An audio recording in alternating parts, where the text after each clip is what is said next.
Shalom adik-adik, apa kabarnya? Dan hari ini kami percaya adik-adik sudah siap untuk memuji Tuhan, menyembah Tuhan, dan dengerin firman Tuhan. Selamat datang di WTC Kids Online hari ini. Nah, tema firman Tuhan hari ini adalah apa yang Yesus lakukan di sekitar musuhnya. Musuh? Adik-adik punya musuh kan? Mungkin kita suka marah, suka benci dengan mereka. Tapi coba lihat apa yang Tuhan Yesus lakukan di sekitar musuhnya. Oke, sebelumnya kita akan berdoa dulu ya. Simpan mainanmu di tempatnya dan kita akan berdoa. Yuk, lipat tangannya semuanya dan kita berdoa. Tuhan Yesus, terima kasih buat hari ini. Sebentar kami akan memuji nama Tuhan, menyembah Tuhan, dan kami juga akan mendengar firman Tuhan. Ajari kami hari ini Tuhan. Terima kasih Tuhan Yesus, dalam nama Yesus, amin. Shalom adik-adik. Wah, di rumah udah pada sukacita ya, udah pada semangat. Sekarang kita mau bangkit berdiri, kita mau memuji Tuhan. Yuk tepuk tangan.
King Kong badannya besar ya adik-adik. Sekarang tangannya semua seperti ini. Kayak kasih Pak nih.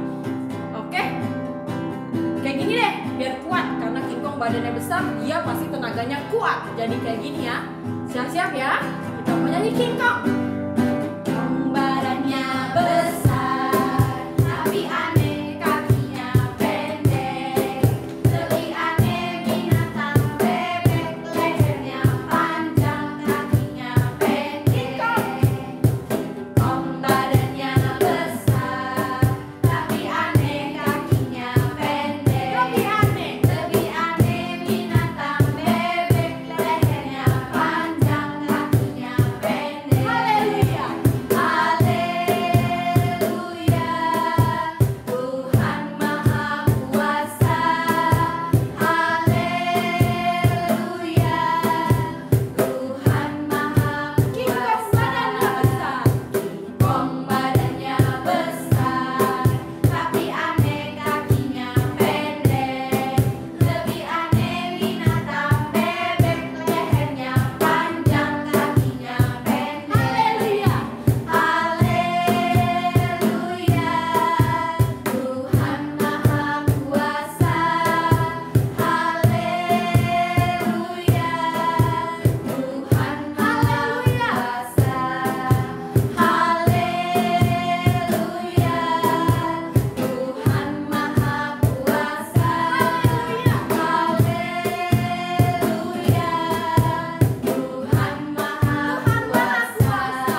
boleh duduk. Kita mau siapkan hati kita mau menyembah Tuhan karena kita mau mendengarkan firman Tuhan. Kita panggil Tuhan Yesus ya, Bapakku datang. Bapakku datang padamu, naikkan ucapan syukur atas kasih anugerah-Mu yang indah setiap hari. Panggil Tuhan Yesus, Bapakku datang. Bapakku datang padamu, naikkan ucapan syukur atas kasih anugerah-Mu yang indah setiap hari.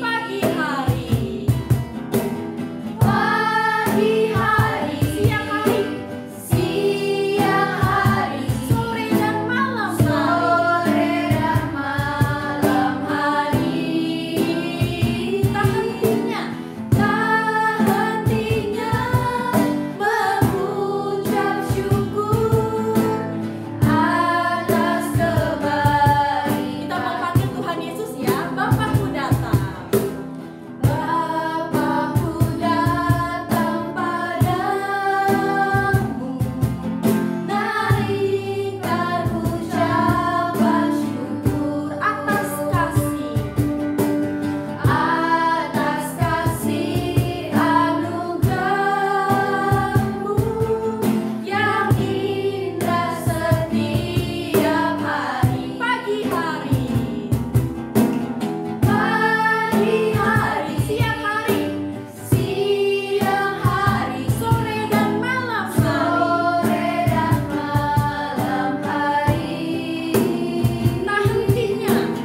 Tak hentinya mengucap syukur atas kebaikan. Katakan pagi hari, siang hari, sore dan malam hari. Tak hentinya mengucap syukur atas kebaikan-Mu, atas kebaikan-Mu, atas kebaikan-Mu, atas kebaikan-Mu, atas kebaikan-Mu. Kita mau sembah Tuhan ya, Yesus. Yuk, lipat tangannya, tutup mata, ikuti Kak Sheba berdoa. Tuhan Yesus, kami mau duduk, diam, dan taat mendengarkan firman Tuhan. Kami sudah memuji-Mu, menyembah-Mu yang terbaik. Ajar kami sungguh-sungguh juga mendengarkan firman-Mu. Kami siap Tuhan. Haleluya. Amin. Silakan duduk adik-adik. Siang teman-teman, aku Stella. Hari ini aku mau menyampaikan ayat hafalan kelas 6 ayat 5a. Tetapi kamu kasihilah musuhmu dan berbuatlah baik kepada mereka. Baca lagi ya ayatnya. Kelas 6 ayat 5a. Tetapi kamu kasihilah musuhmu dan berbuatlah baik kepada mereka. Ingat ya teman-teman, ayat hafalan kita Lukas 6 ayat 5a. Tetapi kamu kamu, kasihilah musuhmu dan berbuatlah baik kepada mereka. Oke teman-teman, demikian ayat hafalan kita. Jangan lupa ikut Kids Arta. Bye-bye, God bless you. Yuk adik-adik semua siapkan hatinya untuk dengar firman Tuhan. Tema hari ini adalah tema yang luar biasa. Kita akan melihat apa yang Yesus lakukan ketika dia dihadapkan dengan musuhnya. Ya, kata musuh adalah orang yang suka sakiti kita, orang yang suka pukul kita, orang yang suka ngeledek kita. Bahkan walaupun kita nggak salah sekalipun, tapi dia nggak suka sama kita. Rasanya sih pengen marah ya. Tapi apa sih yang dilakukan Tuhan Yesus ketika di depan musuh-musuhnya? Nah, kita lihat hari ini. Adik-adik, pada saat Yesus ditangkap, Yesus saat itu ya diikat adik-adik. Lalu ditarik, dan dia mengalami hal-hal yang menyakitkan dalam hidupnya. Bahkan adik-adik, di situ ada orang-orang di sana yang berkata, "Salibkan dia! Salibkan dia! Ya, salibkan dia!" Wah, adik-adik, saat itu mungkin adik-adik kalau adik-adik saat itu ada di sana mungkin sedih sekali melihat apa yang mereka lakukan terhadap Tuhan Yesus. Nah, adik-adik, hari ini kita lihat Tuhan Yesus tetap saja dia diam adik-adik. Ada seorang tentara dan bilang begini, "Oh, kamu mau jadi raja? Baik kalau begitu." Lalu dia ambil mahkota duri dan lalu dijadikan kayak mahkota gitu ya. Durinya duri dari pohon. Wah, itu durinya panjang sekali. Dan adik-adik tahu nggak? Pada saat itu ditancapkan di atas kepalanya. Dan saat itu dia teriak mungkin, sakit. Dan hari itu adik-adik tahu nggak? Tuhan Yesus hanya diam. Mungkin dia keluar air mata karena dia sedih. Tapi dia diam adik-adik. Yesus melakukan hal yang benar saat itu. Lalu tidak berhenti sampai di situ adik-adik. Tuhan Yesus saat itu diikat oleh tali dan dipukul dengan cambuk. Dicambuk dan sakit. Sampai kulitnya juga terkelupas. Sampai berdarah di sana. Tapi hari itu dia cuma ingin manusia dan teman-teman, adik-adik semuanya mengasihi Tuhan dan bisa diselamatkan. Nah, adik-adik, saat itu tidak sampai di situ saja, adik-adik. Tuhan Yesus diberikan kayu salib, adik-adik. Lalu kayu salib dia pikul dan saat itu dia bawa ke Bukit Golgota. Dan adik-adik, pada saat dia sampai di Bukit Golgota,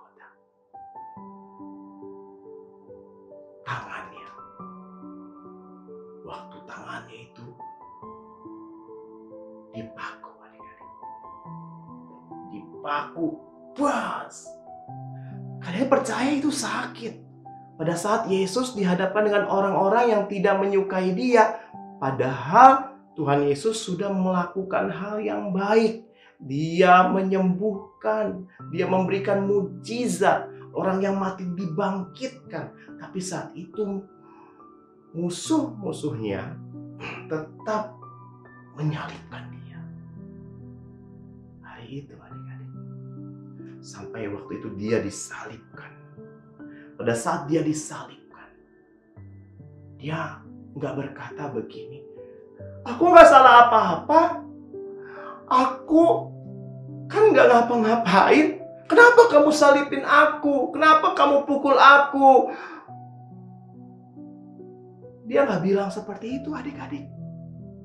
Dia hanya bilang pada saat di kayu salib, dia cuma bilang gini, Bapa, ampunilah mereka, karena mereka nggak tahu apa yang mereka perbuat. Dan tiba saatnya sampai dia mati di kayu salib. Hanya berkat yang keluar. Nggak ada satupun dia berkata yang sia-sia. Nggak ada satupun dia bilang, kenapa kamu salibin aku? Enggak. Atau dia turun dan balas. Yesus bukannya tidak bisa balas, tapi dia ingin pada saat musuh-musuhnya membenci dia, melukai dia, dia ingin mereka semua berubah menjadi baik. Mereka bisa diselamatkan. Nah, adik-adik, hari ini kita belajar pada saat mungkin ada teman kita yang meledek kita. Mungkin kata-katanya begitu menyakiti hati dan adik-adik berkata, kok gitu ya?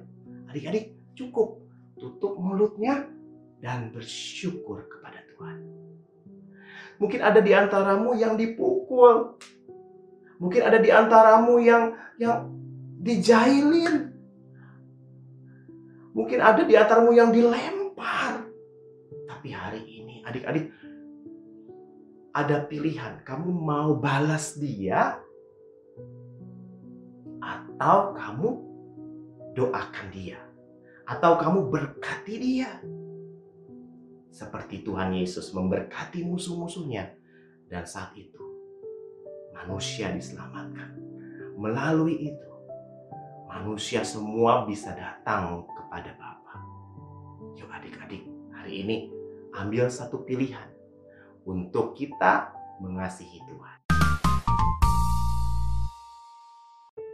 Marko si pemarah. Di dataran panas Afrika Timur, di suatu tempat antara bukit-bukit dan kolam air, keluarga semut hidup dengan damai dan bahagia di tanah lunak, tanah merah. Semua hewan lain menghormati tanah mereka. Tetangga mereka, para gajah, selalu memastikan untuk berbaris melalui jalan yang panjang dan berputar ketika mereka pergi ke lubang berair untuk minum dan mandi. Mereka sangat berhati-hati untuk tetap ada di jalan dan tidak menginjak-injak setiap rumah semut. Tapi hari ini bukan hari yang bahagia bagi Gren dan Amanda. Setahun yang lalu pada hari ini, seekor gajah nakal menyimpang dari jalan dan menerobos tepat melalui desa mereka. Dia menghancurkan banyak rumah dan kehidupan, termasuk kakek Gren dan Amanda. Sejak saat itu, Gren menjadi waspada terhadap gajah tersebut. Nama gajah itu adalah Marko si pemarah. Suatu malam, Gren dan Amanda tiba-tiba terbangun dengan suara jeritan. Gren berlari ke jendela. Sebuah dentuman memekakkan telinga. Bum, bum, bum, membuat tanah bergetar. Para semut berlarian menyelamatkan diri mereka. Sesuatu atau seseorang sedang menghancurkan desa mereka. Rumah-rumah menjadi hancur dan tanah berterbangan kemana-mana. Permisi, mau lewat. Sebuah suara keras berseru.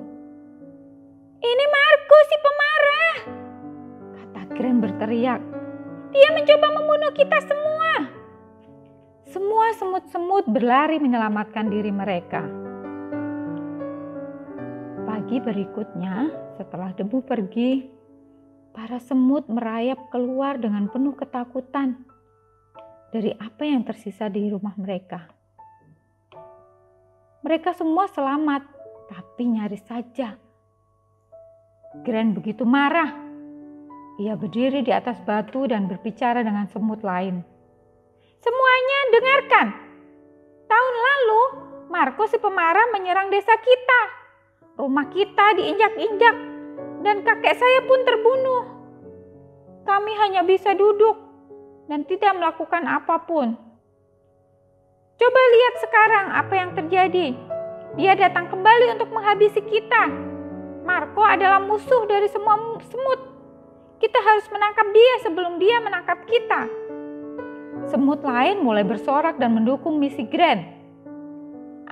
Tunggu sebentar, kata Amanda. Jika Marco benar-benar ingin menghabisi kita, dia bisa dengan mudah melakukannya. Tapi dia tidak. Saya rasa kita mencoba dan menunjukkan kepadanya bahwa kita peduli. Mungkin Marco bisa berubah. Grand marah. Dia tidak bisa mempercayai bahwa adiknya sendiri akan tidak setuju dengan dia. Semut lain mulai mencemooh ide Amanda. Hancurkan musuh! Hancurkan! Hancurkan musuh! Mereka berteriak. Nah, adik-adik, semua orang di dunia mengatakan jika kamu memiliki musuh, kamu harus menghancurkan mereka. Jika seseorang membenci kamu, bencilah mereka kembali. Jika seseorang menyakitimu, sakiti mereka lagi. Tapi lihat apa yang Yesus lakukan di sekitar musuh-musuhnya. Kita nggak pernah melihat Tuhan Yesus melakukan hal-hal itu. Tuhan Yesus berkata untuk mengasihi musuhmu dan berbuat baik kepada mereka. Yesus tidak tertarik untuk menghancurkan orang karena dia ingin mengubah mereka. Kalau kalian memiliki musuh dan kalian harus memilih bagaimana bereaksi terhadap mereka, mungkin ada anak di sekolah yang mengganggumu, atau mungkin saudaramu sendiri mengganggumu sepanjang waktu. Bukannya ingin menyakiti mereka kembali, kamu harus memilih untuk mengubah mereka. Berdoa untuk mereka, berdoa bahwa Tuhan akan mengubah mereka, dan bahwa Dia akan memberikanmu kekuatan untuk melawan. Jadilah seperti Yesus dan pilih untuk mengubah musuhmu. Semut berbaris di barisan tepi desa. Mereka masing-masing mengambil daun dan membawanya ke dalam wilayah gajah. Di sana mereka menemukan Marco sedang tertidur nyenyak, tertidur di bawah pohon. Amanda mencoba sekali lagi untuk mengubah pikiran semut lainnya. Semuanya, ini tidak akan membantu. Hentikan sekarang. Tapi para semut terfokus pada satu hal saja, yaitu balas dendam. Hancurkan musuh sekarang, teriak Grand. Semut berlari keluar dari barisan mereka dan menyebu Marco, menggosok daun di seluruh tubuhnya. Ini bukanlah daun biasa, melainkan daun poison ivy. Marco terbangun dan menjerit. Tolong! Kulit abu-abunya berubah merah terang dan gatal. Marco kesakitan. Marco melompat pada kakinya. Dia sangat marah sekarang. Para semut menjadi panik dan sekali lagi berlarian menyelamatkan diri mereka. Sementara Marco menerjang mereka. Marco mengangkat kakinya yang besar dan nyaris menginjak Grand ketika sebuah suara kecil memekik, "Tunggu!" Marco berhenti. Dengan kakinya masih terangkat di udara, dia mengintip ke bawah pada si kecil Amanda. Amanda berdiri di antara kaki Marco dan kakaknya yang ketakutan. "Marco, aku mengerti sekarang," kata Amanda. "Aku lihat masalah sebenarnya. Aku tahu kenapa kamu bisa menerjang desa kami. Kamu tidak mau melakukannya, kan? Tapi kamu harus melakukannya. Kamu bukanlah musuh sejati kami." Amanda dapat melihat bahwa di kaki Marco ada sekumpulan duri tajam yang tertancap di dalam. "Merekalah musuh sebenarnya," katanya sambil menunjuk ke duri-duri tersebut. "Marco, aku bisa menolongmu jika kamu mau." Marco duduk dan mulai menangis. "Aku bukan musuhmu. Aku tidak pernah bermaksud untuk menyakiti siapapun atau menghancurkan desa," dia berkata dengan sedih. Para semut lain berkumpul, kagum melihat Amanda begitu dekat dengan musuh mereka. Marco mengangkat kakinya lagi dan semua semut dapat melihat apa yang Amanda lihat. Kaki Marco begitu bengkak dan penuh luka, sehingga ia hampir tidak dapat berjalan. Ketika aku masih kecil, aku menginjak duri-duri ini dan tidak pernah bisa mengeluarkan mereka. Semakin aku mencoba, semakin dalam duri ini menancap karena aku terlalu besar untuk mencabut mereka.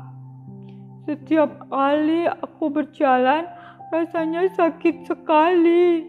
Jadi aku mencoba untuk berjalan melewati desa kalian. Kalian punya tanah merah yang lembut, sehingga aku tidak terlalu sakit waktu berjalan. Aku tahu aku sangat ceroboh, tapi aku berusaha untuk memperingatkan semua orang ketika aku berteriak permisi mau lewat. Aku janji bahwa aku tak pernah bermaksud jahat, jelas Marco. Amanda cukup cerdas untuk melihat Marco dengan kacamata yang lain dari para semut. Para semut hanya melihat Marco sebagai sang musuh. Tetapi Amanda mengenali musuh sebenarnya. Yesus menghadapi orang yang menyakitinya, bicara buruk tentang dia, mempermalukan dia, dan bahkan mencoba untuk membunuhnya. Tapi tidak sekalipun Yesus melihat orang-orang itu sebagai musuh. Yesus mengenali musuh sesungguhnya, yaitu si iblis. Kamu harus mengenali bahwa satu-satunya musuh sesungguhnya adalah si iblis juga. Kebanyakan orang melakukan hal-hal yang menyakitkan karena mereka sendiri terluka di dalam. Grant tidak mengerti hal itu, tapi Amanda lolos ujian karena dia tahu bahwa selalu ada alasan mengapa orang bertindak seperti itu. Amanda cukup dekat untuk mengenali bahwa Marco sendiri bukanlah musuh sesungguhnya. Ukuran Amanda tepat sekali untuk mencabut duri-duri yang ada di kaki Marco. Dan satu demi satu dia mencabutnya. Marco langsung merasa lebih baik. Dia akhirnya terbebas dari rasa sakit selama bertahun-tahun. Marco dan Amanda akhirnya bisa tertawa dan bergurau bersama. Grant tidak bisa berkata apa-apa sekarang. Amanda telah menyelamatkan hidupnya. Tapi dia masih tidak dapat mengerti kenapa Amanda mau menolong seorang musuh yang membunuh kakeknya mereka. Bagaimana kau bisa menolong mereka, Amanda? Tanya si Grant. Karena aku mengampuni Marco sejak lama, kata Amanda. Nah, adik-adik, kakak mau kalian berpikir satu orang yang sudah menyakiti kalian. Coba pikirkan, apakah kalian pernah terluka? Atau pernah ada seseorang yang membuat hati kalian sakit? Kakak tahu apa yang sudah mereka lakukan adalah salah dan itu menyakitkan. Tapi berkelahi melawan mereka atau berpegang pada rasa sakit itu tidak akan menolong siapapun. Hari ini kalian perlu untuk membuat keputusan bahwa kamu akan menolong mereka untuk berubah. Kamu dapat mengubah musuhmu seperti yang Yesus lakukan. Nah, kakak tanya hari ini, siapa yang mau melakukannya itu? Siapa yang mau melakukan seperti Tuhan Yesus? Mengampuni orang yang menyakiti kita. Bahkan menolong musuh yang sudah sakit menyakiti hati kita.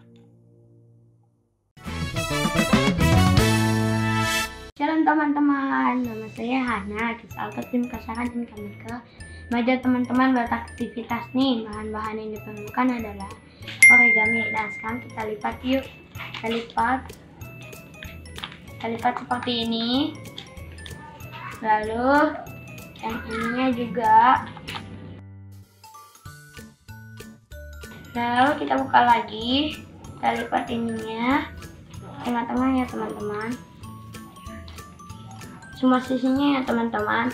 Lalu kita lipat bagian yang ininya juga. Ininya sama yang ini ke semua sisinya ya teman-teman. Lalu buka bagian ini, terus kita lipat seperti ini.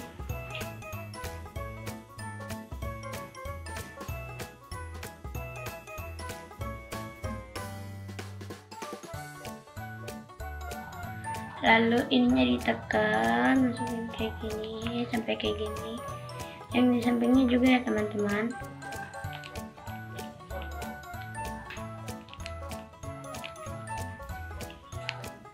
Nah, lalu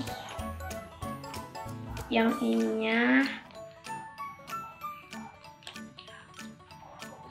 didorong ke dalam sampai di dalam kayak gini ya teman-teman. Nah, udah jadi deh aktivitas ayamnya. Silahkan mencoba di rumah. Dadah, God bless you. Wow, adik-adik, saat ini kita sudah belajar tentang apa yang Tuhan Yesus lakukan di sekitar musuhnya. Untuk itu keadaan rindu kita mengikuti teladan Tuhan Yesus, yaitu kita tetap tidak membalasnya, kita tetap mengasihi mereka, kita tetap berdoa buat mereka hingga mereka bisa berubah. Itu pilihan adik-adik untuk melakukan firman Tuhan. Nah, adik-adik, kita akan berdoa untuk akhiri ibadah kita hari ini. Yuk sama-sama lipat tangannya dan tutup matanya. Tuhan Yesus, kami sudah beribadah hari ini. Kiranya Kau memberkati adik-adik, orang tua yang ada, kakak-kakak sekolah minggu. Kiranya Kau memberkati berlimpah-limpah ya Tuhan. Terima kasih Tuhan buat hari ini. Dan kami rindu Kau terus memberikan kami kesehatan, memberikan kami sukacita, dan Tuhan juga menjagai kehidupan kami. Terima kasih. Sebentar kami berpisah dalam nama Yesus. Amin. Sampai jumpa kembali dalam ibadah WTC Kids Online berikutnya. Ditunggu ya.